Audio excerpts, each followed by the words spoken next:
hi friends welcome to रेन्ना समयल इनके என்ன சமையல் பார்க்க போறோம்னா மண்பானையை பயன்படுத்தி செய்யக்கூடிய சூப்பரான கிராமத்து அவரக்காய் சாம்பார் கத்திரிக்காய் பூண்டு கிரேவி தான் பார்க்க போறோம் எளிமையான முறையில் செய்யக்கூடிய இந்த கிராமத்து அவரக்காய் சாம்பார் பூண்டு கத்திரிக்காய் கிரேவி எப்படி செய்யறதுன்னு வாங்க பாத்திரலாம் கிராமத்து சுவையில் சூப்பரான மண்பானையை பயன்படுத்தி அவரக்காய் சாம்பார் பண்ணுறதுக்கு 1 கப் துவரம்பருப்பு எடுத்து சுத்தம் பண்ணி வேக வைக்க போகிறேன் இப்போ துவரம்பருப்பு உள்ளே சேர்த்தாச்சு கூடவே 10 சின்ன வெங்காயம் 10 பல் பூண்டு சேர்த்துக்கலாம் ஒரு தக்காளி பழம் கொஞ்சமாக வெந்தயம் 1 ஸ்பூன் சீரகம் 1 ஸ்பூன் மஞ்சத்தூள் எல்லாத்தையும் சேர்த்துட்டு நல்லா கலந்து விட்டுட்டு நம்ம பருப்பை வேக வைக்கலாம் நம்ம குக்கர் சேர்க்காம இந்த மாதிரி மண்பானையை பயன்படுத்தி நம்ம பருப்பு வேக வச்சு சாம்பார் செய்யும்போது நல்ல சுவையாக இருக்கும் துவரம்பருப்பு நல்லா வெந்து வந்துருச்சு இப்போ இதில் நறுக்கி வச்சுருக்க அவரைக்காய் சேர்த்துக்கலாம்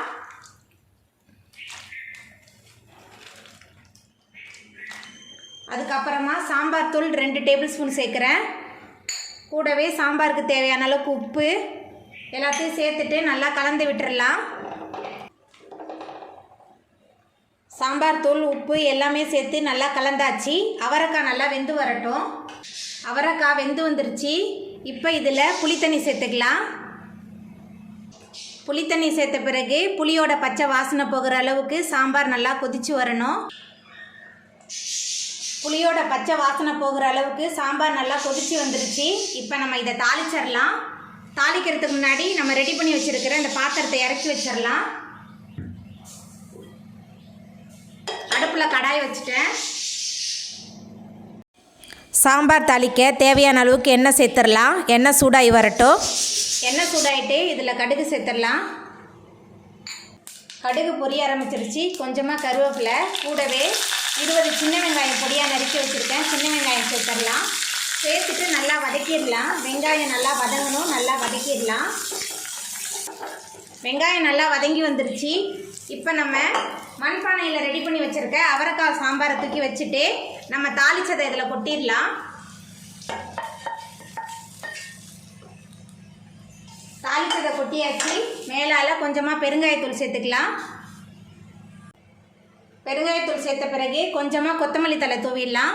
கொத்தமல்லி தழை தூவிட்டு எல்லாமே சேர்ந்து நல்லா கொதிச்சு வரட்டும் எல்லாமே சேர்ந்து நல்லா கொதிக்க ஆரம்பிச்சிருச்சு அவ்வளோதாங்க நம்மளோட கிராமத்து அவரைக்காய் சாம்பார் சூப்பராக ரெடி ஆகிட்டு இப்போ நம்ம அடுப்பு ஆஃப் பண்ணிடலாம் கத்திரிக்காய் பூண்டு கிரேவி பண்ண போகிறோம் அதுக்கு எண்ணெய் சேர்த்துடலாம் எண்ணெய் கொஞ்சம் தாராளமாக இருந்தால் தான் கத்திரிக்காய் கிரேவி சூப்பராக இருக்கும் எண்ணெய் சூடாகிட்டு இதில் 1 டீஸ்பூன் சீரகம் சேர்த்துடலாம் சீரகம் நல்லா பொரிய ஆரம்பிச்சிருச்சு 10 பூண்டு பல் சேர்த்துக்கலாம் கூடவே 15 சின்ன வெங்காயம் பொடியாக நறுக்கி வச்சுருக்கேன் கொஞ்சமாக கருவேப்பிலை எல்லாத்தையும் சேர்த்துட்டு நல்லா வதக்கிடலாம் வெங்காயம் பூண்டு நல்லா வதங்கிருச்சு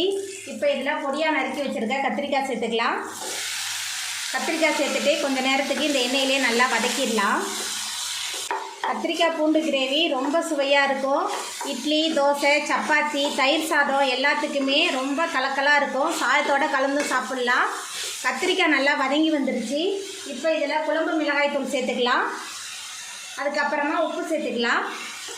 சேர்த்துட்டு மறுபடியும் கொஞ்சம் நேரத்துக்கு நல்லா வதக்கிடலாம் கத்திரிக்காய் மசாலா ரெண்டுமே கலந்து நல்லா வதங்கணும் நல்லா வதக்கிடலாம் கத்திரிக்காய் மசாலா ரெண்டுமே நல்லா கலந்து வதங்கிருச்சு இப்போ இதில் கொஞ்சமாக புளி தண்ணி சேர்த்துக்கிறேன் அப்புறமா கத்திரிக்காய் வேகிறதுக்கு தேவையான அளவுக்கு தண்ணி சேர்த்துக்கலாம் சேர்த்துட்டு எல்லாத்தையும் நல்லா கலந்து விட்டுடலாம் எல்லாத்தையும் சேர்த்துட்டு நல்லா கலந்தாச்சு இப்போ ஒரு மூடி போட்டு வேக வச்சிடலாம் கத்திரிக்காய் நல்லா வெந்து வரட்டும் கத்திரிக்காயெலாம் நல்லா வெந்து எண்ணெய் பிரிஞ்சு வந்துருச்சு இப்போ இதில் தேங்காயும் கொத்தமல்லியும் சேர்த்து நான் விழுதாக அரைச்சி வச்சுருக்கேன் அந்த தேங்காய் கொத்தமல்லி விழுது சேர்த்துடலாம் தேங்காய் கொத்தமல்லி விழுது சேர்த்துட்டு நல்லா கலந்து விட்டுடலாம் தேங்காய் கொத்தமல்லி விழுது சேர்த்துட்டு நல்லா கலந்தாச்சு நம்மளோட சுவையான கத்திரிக்காய் பூண்டு தொக்கு சூப்பராக ரெடி ஆகிட்டு இப்போ நம்ம அடுப்பு ஆஃப் பண்ணிடலாம் அவ்வளோதாங்க ரொம்ப சுவையான கிராமத்து அவரைக்காய் சாம்பார் கத்திரிக்காய் பூண்டு கிரேவி சூப்பராக ரெடி ஆகிட்டு எளிமையான முறையில் செய்யக்கூடிய இந்த அவரைக்காய் சாம்பார் கத்திரிக்காய் பூண்டு கிரேவியை நீங்களும் உங்கள் வீட்டில் செஞ்சு பாருங்கள் இந்த வீடியோ உங்களுக்கு பிடிச்சிருந்தா லைக் பண்ணுங்கள் ஷேர் பண்ணுங்கள் கமெண்ட் பண்ணுங்கள் சப்ஸ்கிரைப் பண்ணுங்கள் அப்படியே பக்கத்தில் உள்ள பெல் பட்டனை கிளிக் பண்ணிடுங்க நன்றி